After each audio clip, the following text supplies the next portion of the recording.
welcome to this CPMC town hall meeting. This is Father George Williams for the CPMC, and today we have our program is on entrepreneurship as a way of reentry. And our guest speakers today are Michael Beary, who joined the Justice Understanding Service and Teaching, a faith-based program that's contracted with the DuPage County Sheriff's Department. And they provide all the programming for inmates in that county. He joined as the executive director of that in June 2018. And this was after some 20 years of experience in the private sector, where he ran his own successful business ventures. He began his work with former inmates in 2006, when he developed a series of classes in entrepreneurship for ex-offenders, returning citizens, helping them start their own businesses. And since then, he's developed and implemented various reentry and social enterprise programs for Cook County Department of Corrections, the Illinois Department of Corrections, and the Wisconsin Community Correctional Services. And we also have with us Greg Fischer, who met Michael Beary in 2019 when Greg was a resident of the DuPage County Sheriff's Department. He got out in 2020, and he's going to share with us his experience working with Mike. So welcome both of you, and to all of you joining us today. Thank you. Thank you for having us. So Michael, tell us about your work. So at JUST of DuPage, we contract with the Sheriff's Office for all the spiritual programs, addiction, and educational, vocational, reentry programs. Pardon my voice, I'm getting over a cold.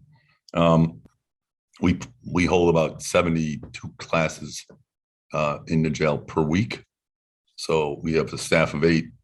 We have about 135 volunteers, and plus partnerships with the local colleges and at the health organizations. We partner with as many people as we can to bring their resources into the facility, and as well as after we follow the inmates after they leave the facility.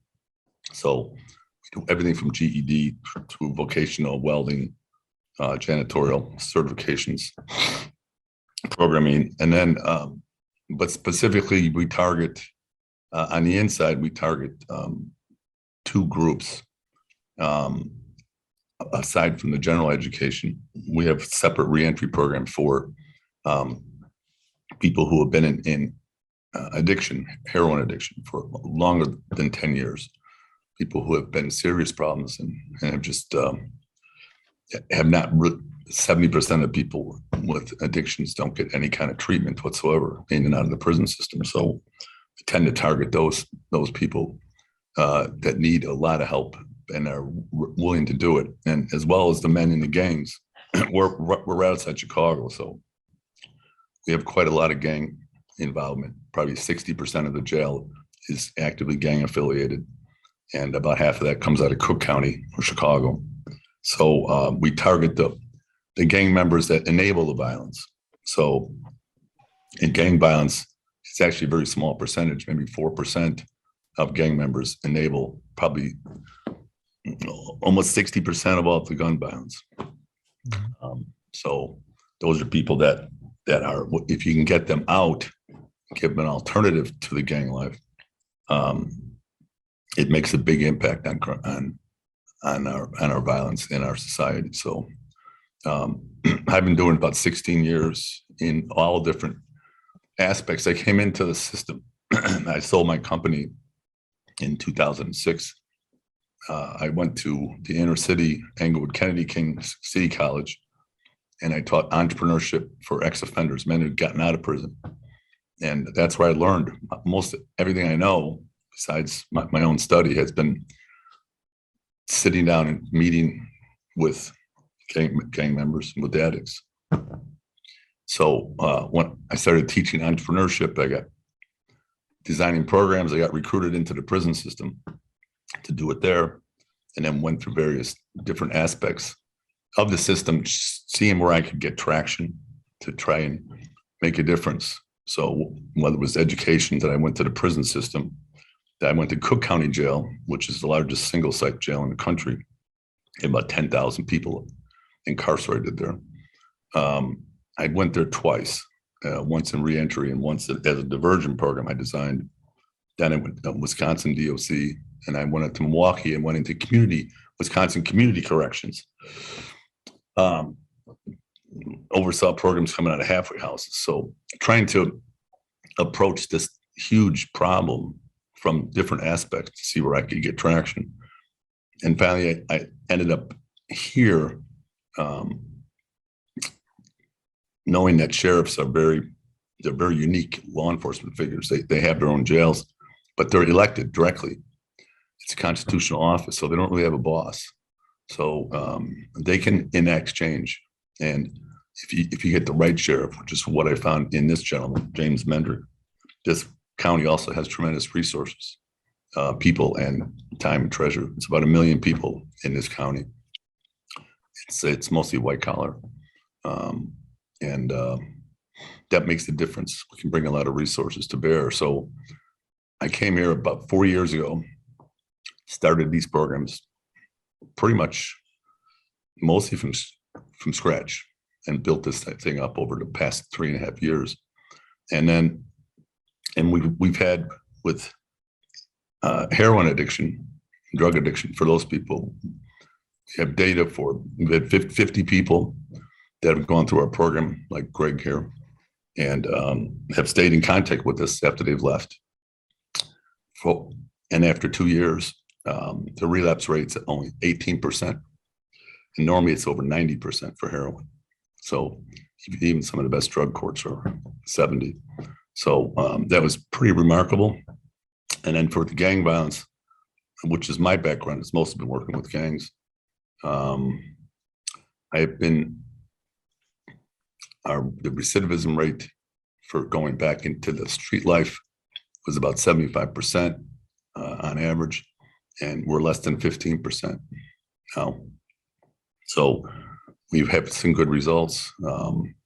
It's all a matter of, I've started 2 companies and built them up, and I sold out my last company. And it's a matter of finding out what works. That's what matters. So Michael, let me ask you this. In terms of the working with people dealing with opioid addictions, what is it you're doing that is causing the lower recidivism rate, do you think? What's working that's different about your program than, say, other programs? I think it's mostly the other programs, or the approaches tend to be one-dimensional. It's focused on treatment, or it's focused on mentorship, or it's focused on getting a job, when it really has to be much more universal. You have to get to know the person, their background, where are they coming from, why did they start using drugs in the first place? Mm-hmm. And usually there's some kind of internalized grief that is inside of them that needs to get worked through, as well as they need a new identity. So I work on their subconscious identity of who they are. They tend to pick up after a while that, well, my parents were drug addicts, I'm just a drug addict that goes to prison. So, but we find out, we give them an identity of, you're a truck driver, you're a tow truck driver, you're a salesperson, something that's different. And it changes their subconscious images of who they are through just auto-suggestion, visualization. We do a lot of that. As far as goal setting, looking at the world down the road, what is the person you want to be? What does your future look like? And then come up with a scenario that represents that. And then play that scenario over and over in your head when you go to bed, when you wake up. And then it'll slowly, once your subconscious accepts that in the images, then your conscious mind will make different choices, and it won't be as difficult. Plus, you also have to get, if there's a lot of internalized trauma and grief, you need to bring that down. So that otherwise there's just a storm going on in some of these young people's heads, and nothing can get through to that. And then whatever career-wise they need, and then they need mentorship. Every person I've met, for the most part, when they go into their addiction or when they go into the street gangs, let's say about 13 years old, 14 years old, they stop. That's their answer to all of negative emotions and stress then, and they stop developing those abilities and skills to handle those things. So when you take the addiction away, if there's underlying mental health issues, those need to be addressed.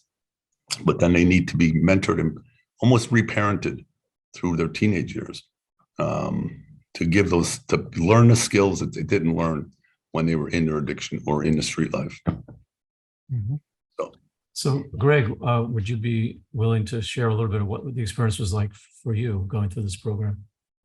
Yeah, absolutely. I'll touch base a little bit about my history with my addiction, and then I'll go on into my experience at the jail and going through the JUST program. So, well, first off, my name is Greg. I'm 39 years old. I've been a drug addict since I was 14 years old. I had a great childhood. I didn't have any trauma growing up. I just chose to make bad decisions and party and pretty much at a very young age. And then that caused me to break the rules at home and cause my parents to kind of, rebel against me as far as me not, following the rules at home and stuff like that. So it just, my drug addiction started spiraling out of control once I hit about 18 years old. And once I hit about 18, where my parents can be like, well, you want to be grown, we're going to, we're going to, so to speak, kick you out and put you, you can go live your life how you want to live it. I started going to prison and jails. I've been to prison 2 times in Illinois, once in Nebraska, and once in South Dakota, all because of my addiction. I pretty much grew up in DuPage County Jail. I've been in and out of there so many times.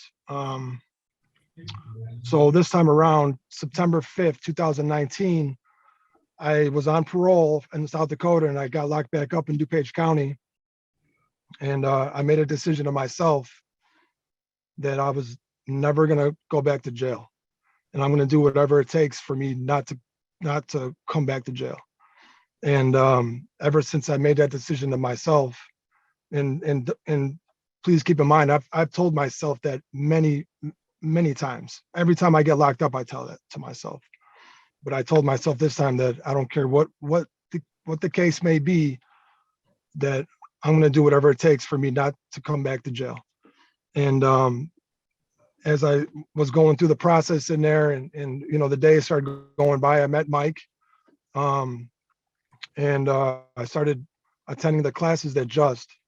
I attended to a custodial class that helps you learn, certain things about, like about the job process, about getting a job as a custodian or whatever of that nature. And it just helps me. I've always been a hard worker too when I'm sober. It's just how long I'm going to be sober. So just learning that repetitive going to work, getting up every day in there it helped me, take that for when I got out, that same mentality of carrying that hard work ethic. But and then also I attended one-on-one meetings with addiction specialist, also there named Lisa. She works with the JUST program. And then I met with Mike on a weekly basis, just talking about, certain things. Like he said before, there's a reason why us addicts, there's either you've dealt with trauma early on, or for me, in my case, I was never, and this is what Mike said also too, I started using drugs when I was 14. So that's like where I stopped being responsible. And so I'm 39 years old and I'm still learning how to be a man.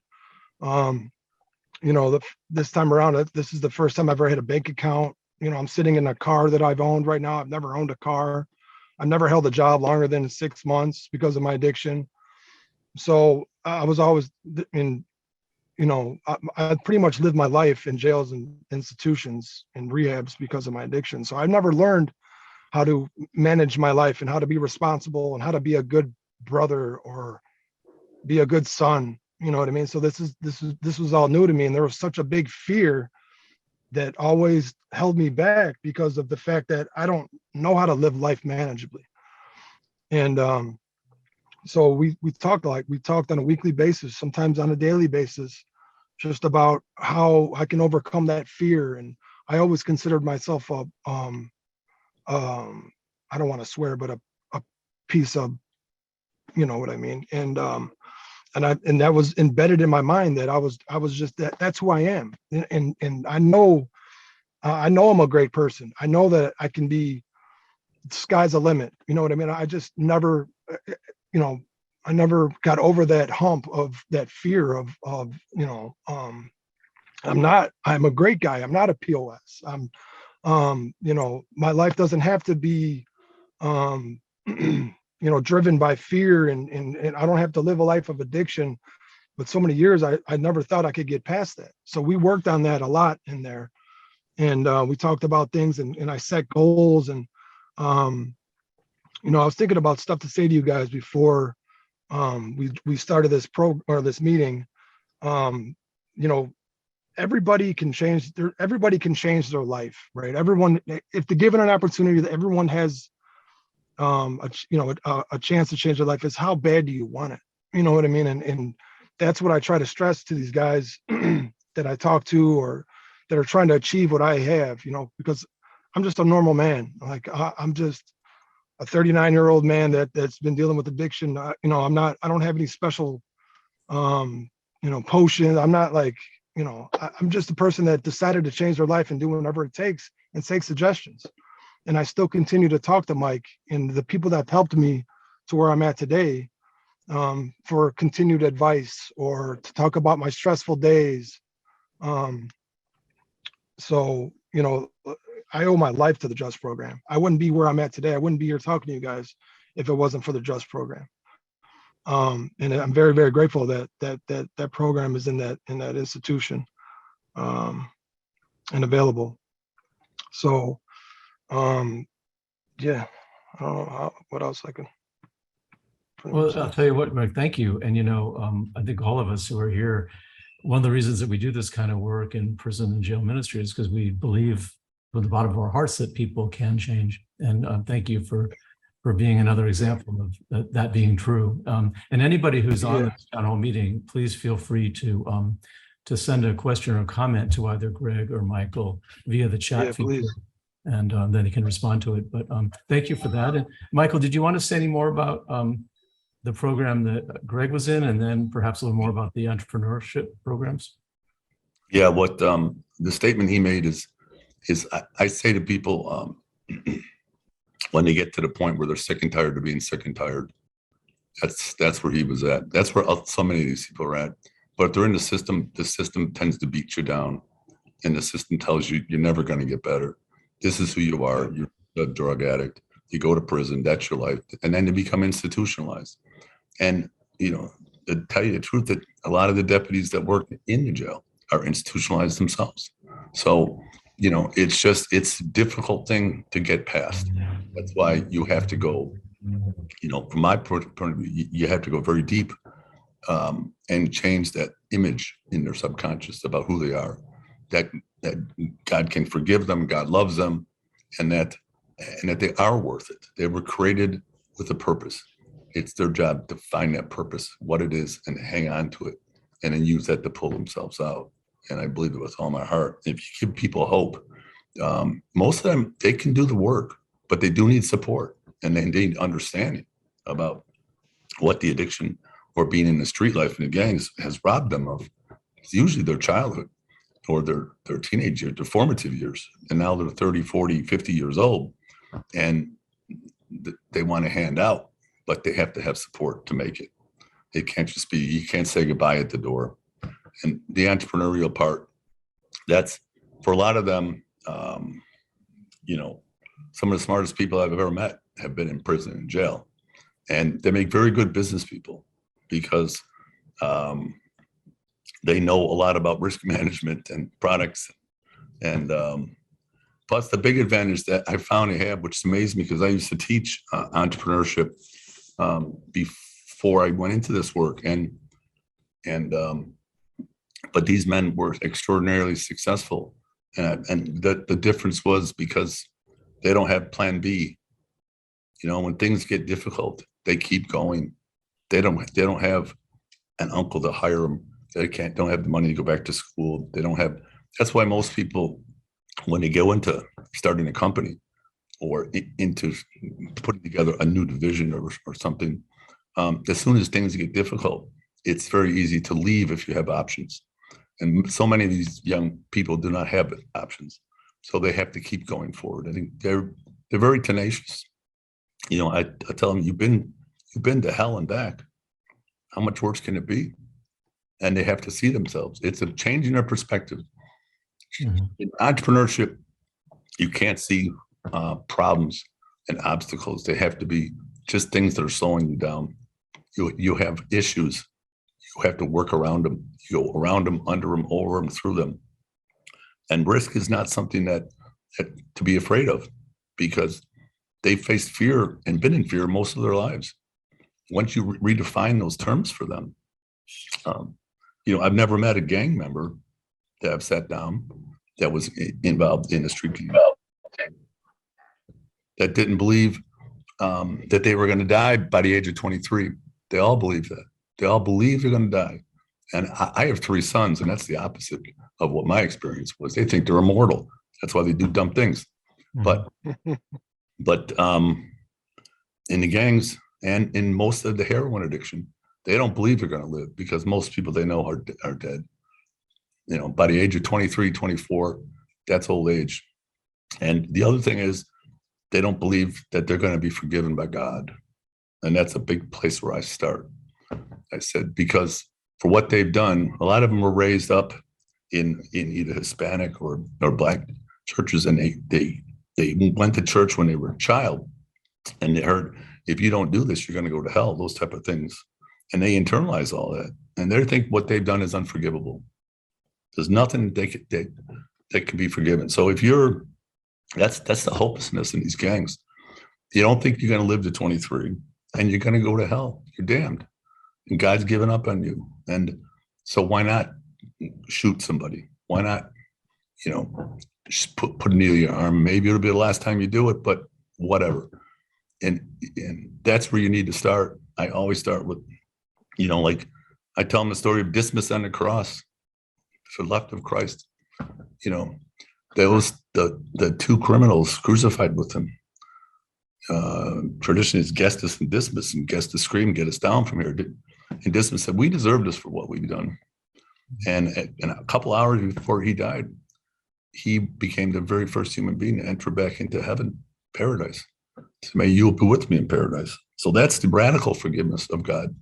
And I start with that. And then I say, you believe in evil? And every one of them says, yes, because they've seen it. Mm-hmm. And I said, well, if there's evil, it means there's good, which means there's God. And you have help with God, but you have to turn towards God.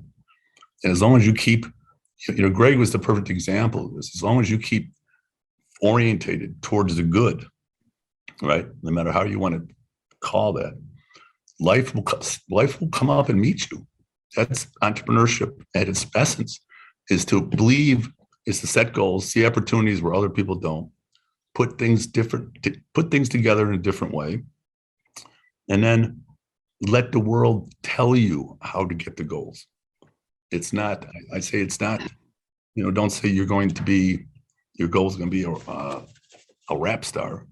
If you're going to go into the music industry, go in a general direction, and let the world tell you how it's going to manifest itself in success. And I learned that from books myself years and years ago. And it's been very true ever since. And once they get that, it empowers them, because they can control those images in their subconscious, and they can control their goals, and they can visualize their future. What does that represent? And not just, you know, having a bunch of money in my hand, but, you know, maybe buying your mother a car, maybe having a lawnmower that you can ride around because you have grass to cut. Those simple things, but those things cannot happen if you don't have a good life. So it's it's just rewiring about how to think about success, failure, and fear. And once you give them tools to overcome those things, it can be very powerful. And so, Greg, I'm wondering, Jim wants to know if it was hard for you to talk to Mike at first, and what did you see in Mike that helped you open up, or were you at that point ready to talk to anybody? Yeah, I think, well, like I told you guys, when I decided that I wanted to change my life and I was going to do whatever it takes, I was pretty willing to talk to someone. But keep in mind though, and this is the honest truth, it took me a while. It took me about 3 to 4 months to really open up and talk about my life and my current situations and stuff like that. So, but I think me and Mike, man, it was just natural with me and him. I believe, so it was like a match, that was meant to happen. So, but yeah, it's like I was telling you guys before this started, Mike is like a father figure to me. I talk to him on my good days, and I also call him on my bad days. I seek advice from him for a lot of things. And that's what I needed. Like he's talked about the father figure. My mom and dad, they gave up on me a long time ago, which I do not resent them for. So I didn't really, from my 18 to 37 years old, I didn't really have, and I wasn't looking either. So I didn't really have a father figure. But that was my own decisions. That was because of me and my choices. So, just having that sense of, I can always call Mike for advice, or if I'm having a bad day or a good day, is it really helps a lot. tremendously. Thank you. Mike, could you say a little more about the elements of the program itself? I know you have a set program that you use, and it's up on our website, but could you describe it for us today? Well, there's 4 key elements, and one is dealing with the trauma or the unresolved grief that almost all of these people have. And if there's trauma in childhood, or even the trauma that's occurred to them in the street life or in their addiction, they all have post-traumatic stress syndrome. They have underlying anxiety disorder, traumas. Those you need to get at those and scar them over. They need to go to the dark places they don't want to go to. And it takes time. Like Greg says, it's not something that happens overnight. But that's one of the things, because unresolved grief expresses itself as rage. And rage, if it's directed outwards, that's antisocial behavior, criminal behavior, and violence. If it's directed inwards, that's addiction and cutting and self-harm. But if you have to calm those things down, you have to scar those wounds over from their childhood or from their addiction or the street life, so that grief, that unresolved grief, and that's just recognizing that never should have happened to you, and that was wrong. But they need to go into those things, whether it's by journaling or by counseling or by any way that they can to get at those things. The number 2 thing is they have a faulty subconscious model within them about who they are.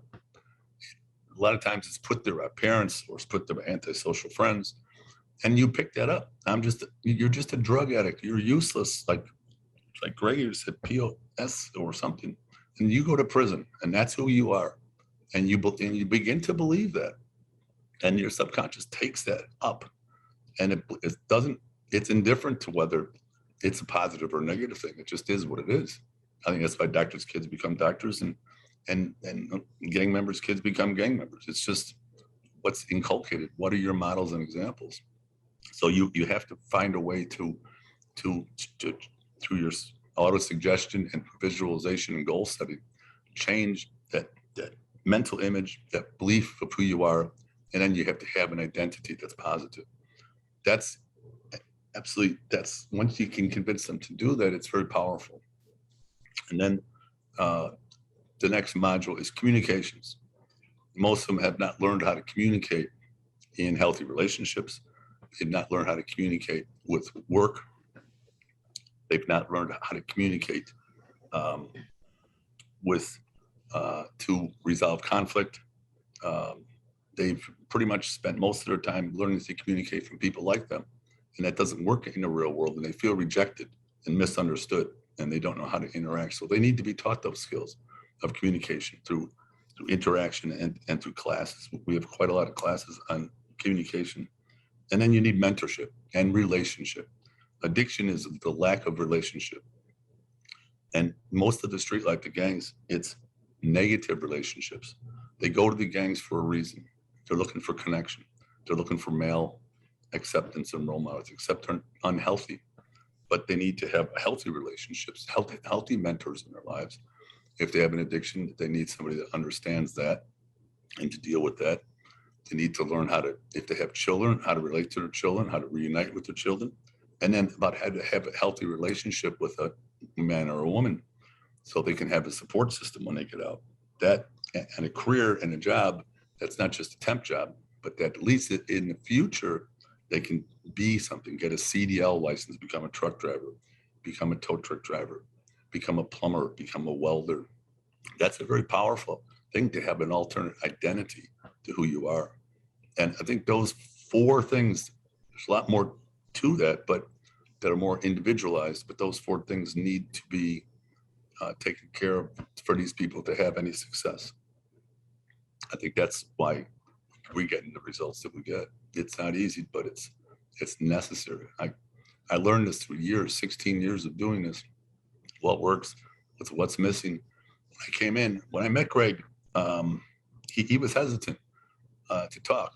And I asked him, I said, I came in every single Saturday when I started in DuPage because I knew the gangs. I spent a lot of time with gangs, but not as much heroin addiction. That's a big issue out in the suburbs here. So, and and I said, every Saturday I came in for 8 hours for 2 years. And I sat down and I talked with drug addicts. And Gregory was one of them. And he taught me a lot. It was mutual. I think that's where we built trust. Is you tell me your story. Tell me, because he was an anomaly. He didn't have the traumas. He grew up in an intact family. He had the addiction and he had, the rebellion, but he just didn't have a proper responses to it at the time. But tell me your story. And I met with quite a few different men from different backgrounds that spent long times in their addiction. And they taught me. That's how I learned the gangs. I sat down for 2 years and I spent 8 hours every Saturday talking to heroin addicts, as well as learning everything I could about it, hiring good, solid people with the degrees and with the background and to teach me. And I know what I don't know. So I grew up in the city. I grew up with violence. I understand that part from experience, but I'm not an addict and I haven't had that experience. But I know that's very powerful. But it's not, 12-step meetings are very good. And it's probably the most successful addiction program that exists overall. But everybody's different. And the younger people, it's things have changed so much that it takes time. So Gregory really taught me a lot about addiction and about what worked for him and what didn't work. And that's informed most of what I do.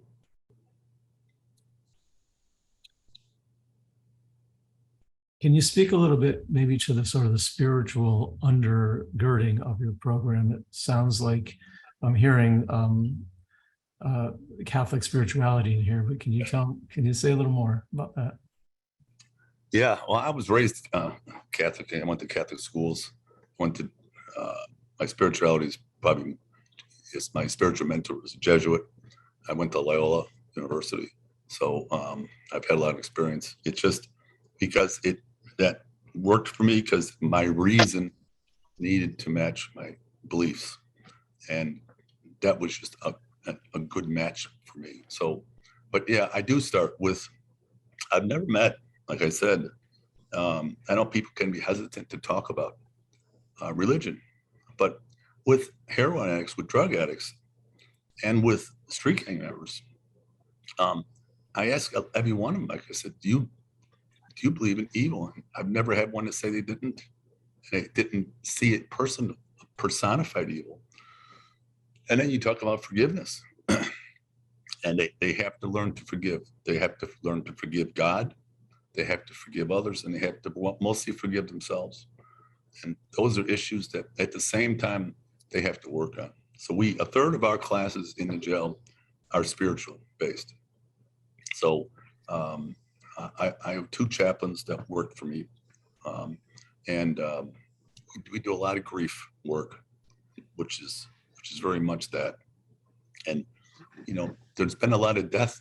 These young people, I've never seen it before. Young people in the street gangs today, young people in the addiction, they have a lot of death in their life, more than people can realize. And they need some kind of place to put that and to understand that, and that that God loves them and forgives them no matter what they've done. If they're Catholic, go to confession, talk about what they've done. If they ask for forgiveness, talk to God, just get a relationship, how to pray, just have a conversation with God. You have to get them started someplace. And that's a big part of what I do is the spiritual guidance and just getting them from where they're at, because I've had most of my experience has been in jails, prisons, and where they're at in their life, in the street life, and getting them to a belief system of God does love me, He cares about me, and He didn't make me a bad person. And I just have to make different choices. I have to find out. I said, God created you for a reason. You're not dead like your friends for a reason. He created you for some work to do. And then we talk about like Gregory.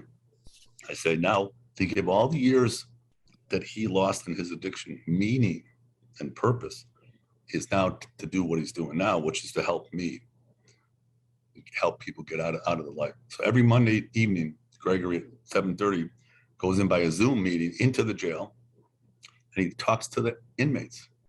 And it's very powerful because they're like, that guy can do it. Maybe I can do it. And I tell all of the men, and I've gotten hundreds of men out of gangs, if all I ask in return is that you help me get somebody else out of the street life, somebody that you have this gift of this life experience. You may see it as you threw your life away, but it's not. It puts you in a very specific place. You can do things that other people can't do because of your lived experience. And that's very powerful. I mean, I've had, that's entrepreneurship at its best. I mean, I've taught people how to start companies that they can go into the inner city in a project and retrieve cable boxes because nobody else will go, and they make an entire business out of it because they grew up in those areas. Or they know how to go back and talk to drug addicts. They know how to talk and get young people out. They know what they're going through. And it's hard to tell these guys, you don't know what I'm talking about, because they do. And so giving meaning and purpose to the years that they've lost, because and I think God created them to do that. And that's why He's kept them alive, is to do that, is to bring souls to Him. And that's very powerful. In terms of your mentors, people who help in this program, what kind of qualities are you looking for in them, or background training? Mentors, it helps. Obviously, they have to be mature, to have been successful in some area. It doesn't have to be necessarily business. It can be, you're very good. You've raised a bunch of children, or you're very good with relationships. You can bring something to the table that these young people need, whether it's, being in our storybook and our parenting programs, or we have a whole separate set of classes for women that are being trafficked, and being in that life. And it's really more of having a heart for it, and having some lived experience is extraordinarily helpful. So it's not absolutely necessary, but I think it's more powerful than having an education, because that's an education that's hard to come by. And you can get people to look at you and say, this guy knows what I'm talking about, or this woman knows where I've been. She's been abandoned or abused. And as so many of these people are, I mean, 70% of these gentlemen have no fathers or no positive father figures in their lives. And that's a big part of what's troubling society today. There's no positive father figures, and there's no to tell them how to be a man and what being a man is. I don't think half these young people know anymore what it is to, what masculine traits are important. So just having that type of experience, being a parent helps. Being mature, being successful in business. I have a lot of very successful business people come in, and it just I have to turn volunteers away. We have so many because the word spreads that they get so much out of it. They get more out of it than they put into it, I think. So, we have coming up on November 1st is a program called Reclaiming Wholeness. And one of our panelists for that program is here with us. It's Lisa Delora. I see you there. Lisa, do you mind if I put you on the spot? And if you would share a little bit about your experience working with Michael and perhaps Gregory or men like Gregory in the program there? Hi, I'm Lisa Delora. Yeah, I'm definitely on the spot. It's great to see everybody here. Greg, hi. First of all, I'm definitely blessed to be a part of this program. I was working at a halfway house prior to coming here, and I am a person in recovery myself, so I've had lived experience.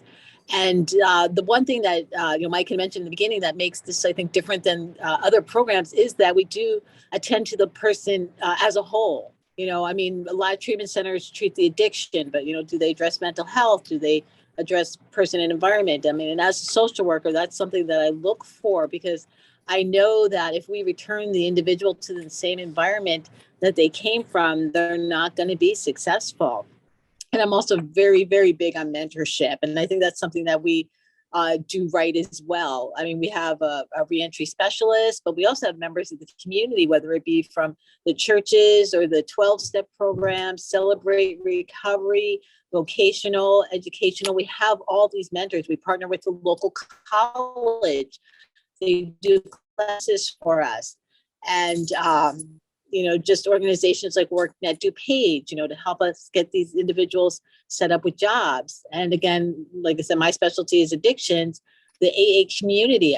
Like Mike said, we're turning volunteers away. Every month I get 10, 15 people reaching out to be part of our community here in the jail and volunteer. And the beautiful thing is too, that we get them connected. If they're not on the track to go to prison, if they are going to re-enter the community, we get them set up with treatment. We partner with a lot of the local treatment agencies and halfway houses and sober living. So when they leave here, they have a hand to hold on to, oftentimes several hands to hold on to. Greg, for example, reaches out to us on a regular basis. I see Greg every Monday, and so many of the individuals that have been in Greg's class with me on Monday night want to come back and do what he's doing because they see what it's done for him and they want to be a part of it. I have like 5 or 6 guys that are kind of waiting until they're through with their outside treatment to come back via Zoom to work with the individuals to share their experience, strength, and hope. And that's really what it's all about. It's just kind of passing it on, allowing the individuals to see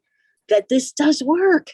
It really does work. And the beautiful thing is, like, especially when the guys are zooming back in, these are guys that they just saw in orange jumpsuits a month or 2 ago. They know that these guys know what they're talking about, and they see the gifts that they're getting it here. They have time. They have nothing but time on their hands, obviously. So instead of them just sitting there watching TV and playing cards all day, with our classes, like I said, we have 72 or more classes a week. Every day of the week, they can be doing classes, and most of them do take advantage of it.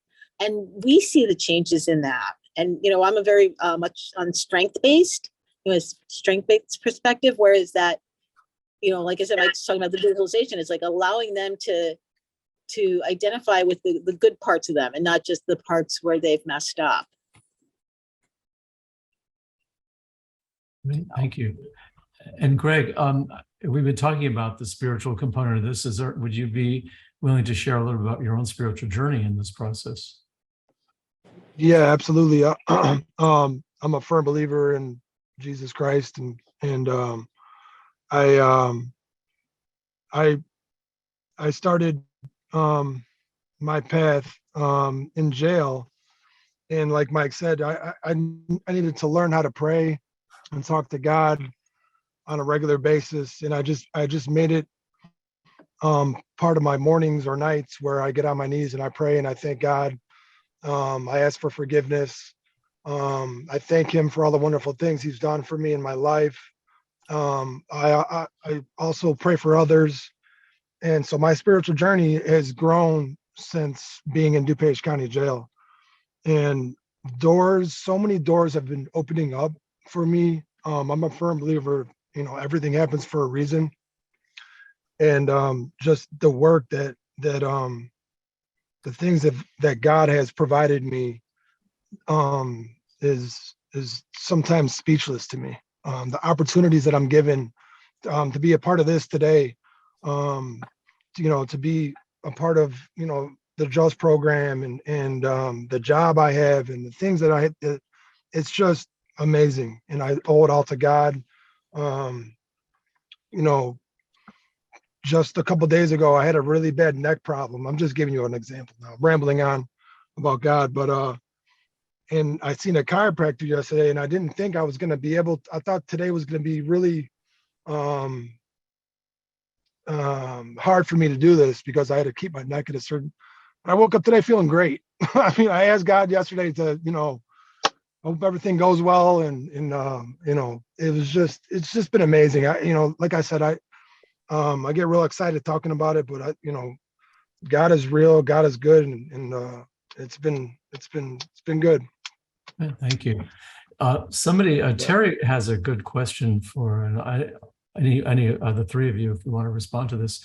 And that is something we're very aware of. And this is people coming out of the system who want to get their lives together, who are getting their lives together, often have difficulty finding a place to live. So do you have what's been your experience of any, say, Catholic communities accepting people who want to have that kind of the basic support of living when they first get out of prison? That's been that's a big issue. It's a big problem, even for us. We partnered with an organization of Christian men that have lived experience, and they've purchased and opened their own sober living structured home. And because we can get people with addiction into treatment centers and then halfway house and sober living, the biggest problem I have is getting gang members to another place instead of going right back to their same neighborhoods, because a lot of these places won't take gang members because of the violence. And so that's been a challenge. I'm looking to hopefully someday down the road, if I can get proper financing, to open my own sort of 3/4 way house, as Lisa always says. They need something in between. They need to go from jail and the structure, and everything is done for them, to a place that they can live and adjust and readjust to society.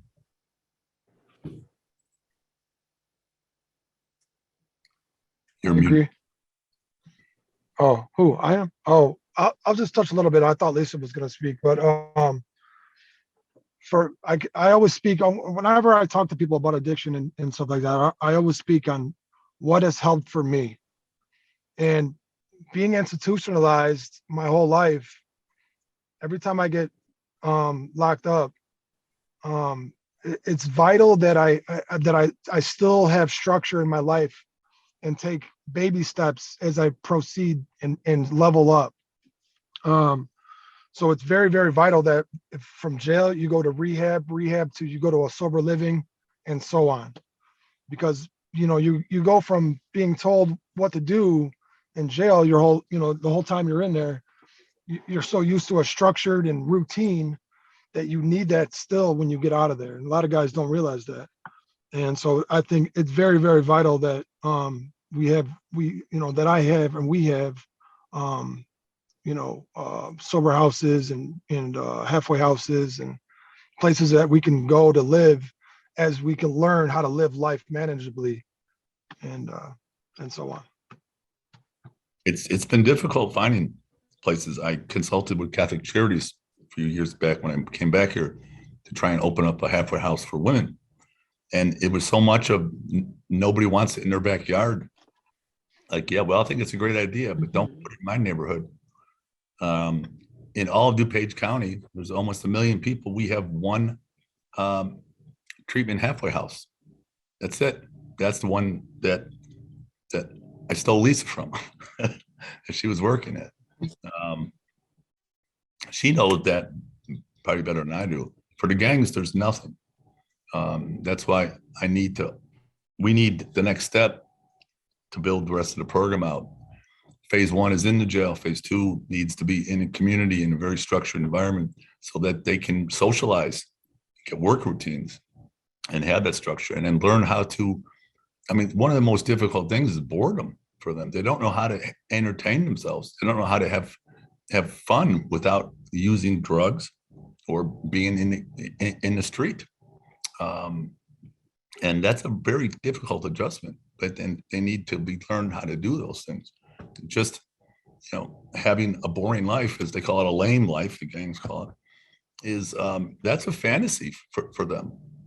Just literally cutting the grass and not letting your kids play out in the lawn and not being afraid of them being shot.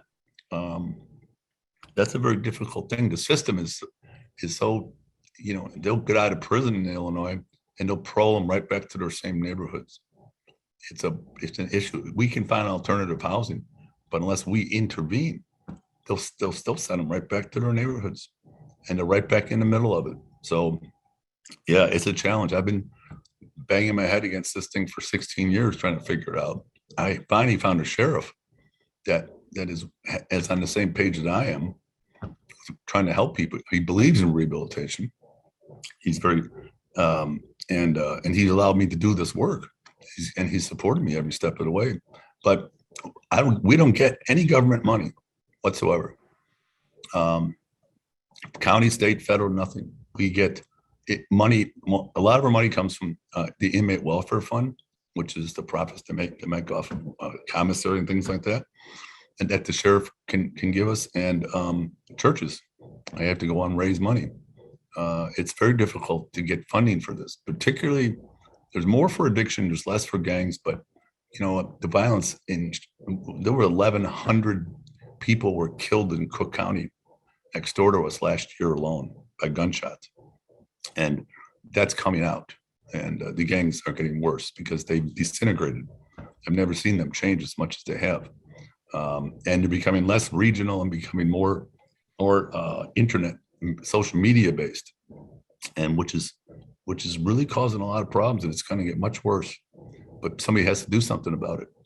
And I believe we have a couple of the answers, at least for the gun violence and the gangs. And I know we can help with that, and with the crime that comes from addiction. These gentlemen that have been in their addictions for very long periods of time, they usually get their drugs by committing property crimes. So if you can help these people, you can prevent a lot of crime. It's really a numbers thing. I mean, people think that it's overwhelming, but it's a small percentage, like I said, of gang members, small percentage of drug addicts commit a big percentage of crime. I think we have time for one more question here, and that's Jim asks, basically, what do, let's say, the men and women who are in the jail, how do they find out about your program, and how do they apply to it? So they have tablets in the jail now, and so we put our weekly schedule of classes is on a tablet, and all they can do is they go to JUST classes, and they just say, please enroll me in AA on Sunday night or in anger management. And then for the specialty programs like the reentry and rehabilitation programs, they have to apply to myself, but usually to one of the counselors. They'll send a request to get into a special program, and then they'll be interviewed by counselors, by myself, and by security. So, but it's fairly simple to do. We have a lot of requests. We have waiting lists for most of our classes. So our maximum class size is 20 people at once. And so we have so many classes, but we have waiting lists for most of them. And can I jump in here too? Yeah, Real please. quick. A lot of it too is word of mouth.